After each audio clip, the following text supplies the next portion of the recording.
tal, gente de las Cuatro Naciones? Les doy la bienvenida a este nuevo miércoles de video aquí en Jugo de Cactus. El día de hoy nos estamos reuniendo para abrir otro tema en la sección de explicando o de respondiendo o de justificando o el nombre que le quieran dar a la sección que no tiene día en específico de este canal, porque una vez más voy a tomar una de las cosas que tal vez no me han dicho tanto las personas suscritas a este canal o que no he visto tantas veces en el fandom de Avatar, aunque sí existe, sino que más bien es un tema que yo he tratado bastante o del que me he quejado bastante, no solo en este canal sino también en la página de Facebook. Y para los que ya leyeron el título antes de meterse a este video, efectivamente el día de hoy vamos a hablar sobre el pedo de los igualitarios. Vamos a tratar de abrir la conversación desde cómo se surgieron, de dónde viene la problemática y a explicar por qué, a pesar de que sí es un desperdicio, también está justificado el hecho de que los igualitarios prácticamente hayan desaparecido de una temporada a la otra durante la leyenda de Korra. Así que bueno, no perdamos más el tiempo y vayamos ya con el video del día de hoy, el cual es todo sobre los igualitarios y el por qué sí tuvo sentido su desaparición para la segunda temporada de la leyenda de Korra. Beba jugo de cactus, te refresca, nada te refresca más, y es refrescante. Ok, antes de responder a la pregunta, como dije, y es necesario dar todo un trasfondo de dónde viene este movimiento, cómo surgió y cuál fue la principal problemática que provocó que se creara el movimiento igualitario. Y bueno, por lo que he estado leyendo del libro de Yang Chen, que ya voy como en el capítulo 10, sé que no es mucho, pero estoy leyéndolo en español y a la par lo estoy leyendo en inglés para ir mejorando mi lectura en otro idioma, pero bueno. Eso no les interesa, lo que les interesa es que, por lo que he visto en el libro de Yang Chen, por lo que leí en los libros de Kyoshi, y por lo que sabemos de todo el trasfondo del universo Avatar que vimos en la leyenda de Aang y en la leyenda de Korra, sí hay cierto grado de discriminación con el que se trata a algunos no maestros. No a todos y no en todos lados, pero sí existe esa discriminación. Porque vaya, estamos hablando de que es un mundo que se divide prácticamente en dos tipos de personas.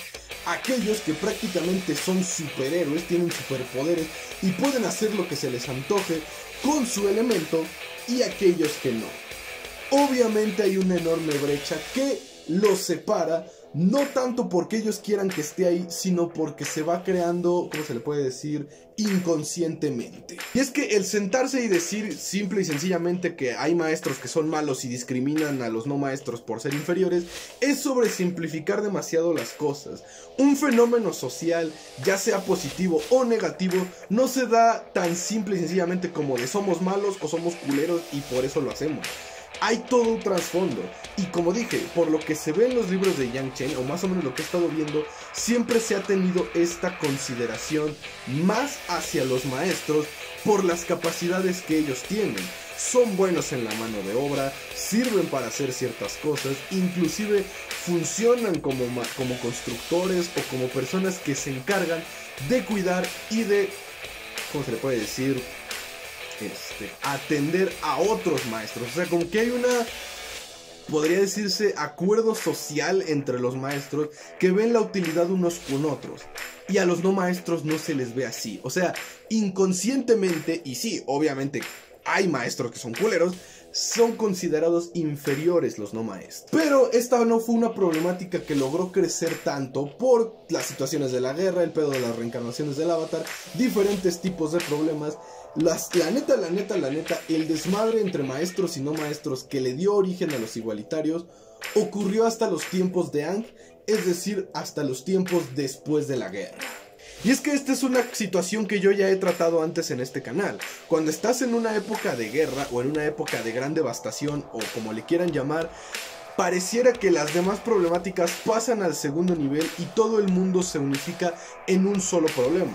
En este caso, durante la Guerra de los 100 años, que fueron 100 años, el pedo de la diferencia y el maltrato entre maestros y no maestros como que quedó relegado a segundo nivel y pasó a ser lo más importante, el desmadre de la guerra.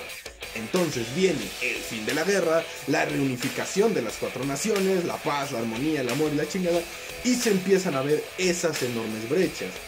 La diferencia es que la guerra hizo un gran cambio en el mundo de Avatar.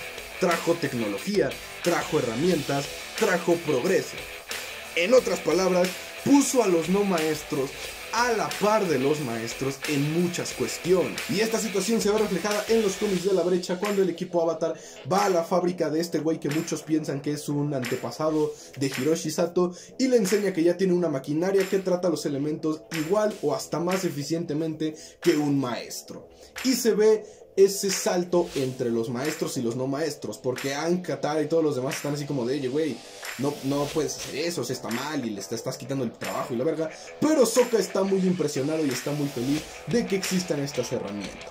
Entonces, a partir de ese momento se empieza a ver esa brecha. Luego surgen todos los problemas de la creación de Ciudad República, el acomodo de las ciudades, la desigualdad, toda esa mierda que le dio paso a más discriminación, más dejar de tomar en cuenta a los no maestros, lo que finalmente provocó que se organizara el movimiento igualitario. Y es que no sé cuántos de ustedes crean o tengan entendido esto, pero Amon no inició el movimiento igualitario. Él llegó al movimiento igualitario y se dio cuenta de que sus ideologías coincidían con lo que él también creía, que no debería de haber personas arriba de otras, que no debería de haber personas sometiendo a otras. Ambos movimientos, o bueno, en este caso el movimiento igualitario, traía la misma ideología de Amon. Entonces Amon decidió acercarse a los igualitarios y fue cuando creó toda esta pantomima del güey y la historia de que lo quemaron, de su máscara, de todo este desmadre de los espíritus, para fortalecer esa ideología igualitaria que estaba muy a favor o muy parecida a la ideología que él ya manejaba. Esa es la razón del por qué para la primera temporada de La Leyenda de Korra, Amon es el líder de los igualitarios. Porque él viajó por el mundo, vio sus viajes, aprendió su sangre control y todo ese desmadre, pero siempre se mantuvo con la idea que ya mencioné hace rato. Cuando conoce a los igualitarios, cuando llega a Ciudad República y ve la enorme desigualdad que hay, se da cuenta de que Ciudad República es un buen lugar para comenzar con su primer golpe, porque el punto y el chiste de Amon y su meta final era iniciar una revolución en la cual todos los maestros fueran o exterminados o por lo menos sometidos. Tal y como dije hace unos videos, cuando una idea o una ideología gana seguidores, es inevitable que dicho ideal se vea corrompido por los intereses individuales de estos seguidores. ¿Qué es lo que pasó con los igualitarios de la primera temporada de Korra?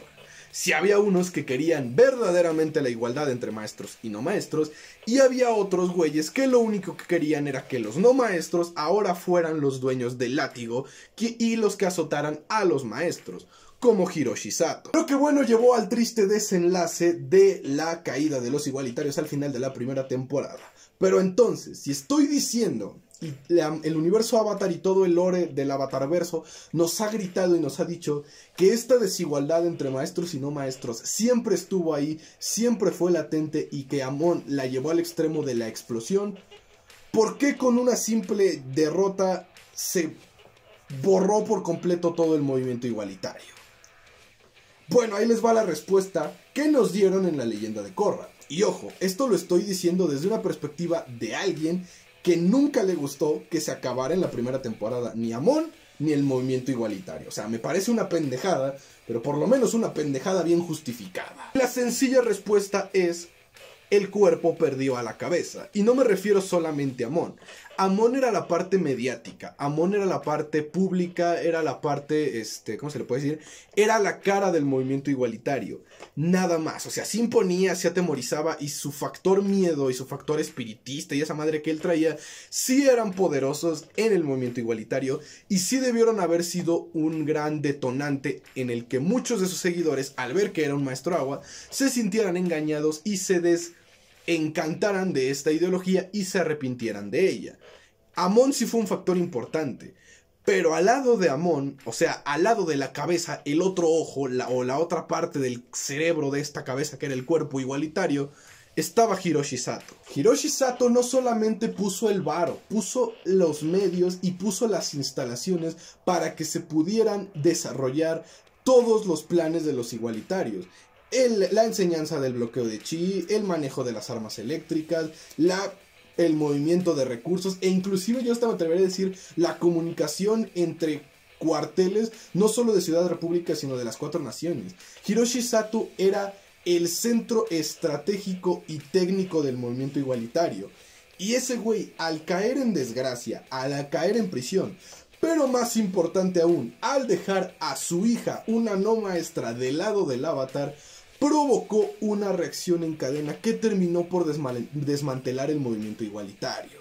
Porque dejaron de llegar recursos, dejaron de llegar medios, dejaron de existir las comunicaciones entre varios sectores del movimiento igualitario. Entonces este movimiento se debilitó y terminó por disolverse. Porque algo que me molesta mucho de la segunda temporada y del resto de temporadas de La Leyenda de Korra no es que hayan acabado con el movimiento igualitario, es que simple y sencillamente dejan de mencionarlo. Ahí es donde yo sí entro en la, ¿cómo se le puede decir?, réplica o en la queja de que lo dejaron ir muy rápido y de que parece arte de magia. Toda esta justificación que acabo de explicar la ponen muy subtextualmente en la segunda temporada de la serie. Hubiera estado mejor que la segunda temporada fuera explicar todo esto que nos explicaron en, creo, un mini resumen y que culminó con la elección del presidente Raiko, porque también la elección del presidente Raiko demostró y fue un factor importante para disminuir el movimiento igualitario.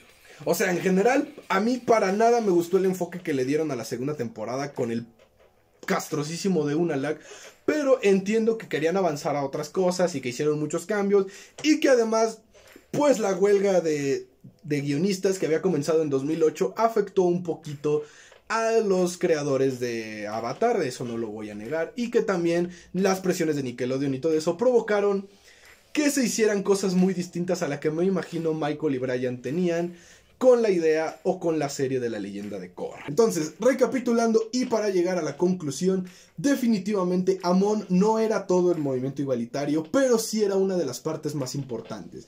Y el ser descubierto como un maestro agua, o bueno, como un impostor, fue un factor determinante para que muchos de los seguidores se fueran.